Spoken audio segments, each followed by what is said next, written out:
In this video, I'll show you how to do a reset of a HP SmartTank 5105 printer. So with this printer, there are two types of resets that you can do. The first one is resetting the Wi-Fi if you just want to connect to a different Wi-Fi or you're having problems with it. And the second one is doing a full factory reset. So first I'll show you how to reset the Wi-Fi. Come to the control panel and press on this I button until all of the buttons light up.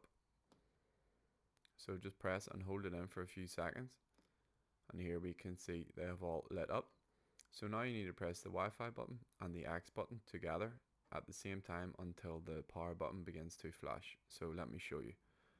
So I'll take two fingers and make sure you press them both at the same time.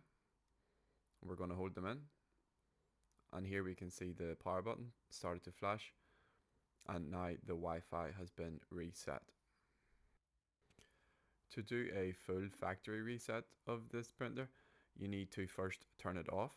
So just press on the power button once until you see all the lights are off and the printer has stopped making any noise. With the printer completely off, you need to press this top right button and this bottom left button, both at the same time, and then turn the power on and hold both buttons for 5 seconds. So once again, I'll just show you how to do it. I press both buttons at the same time.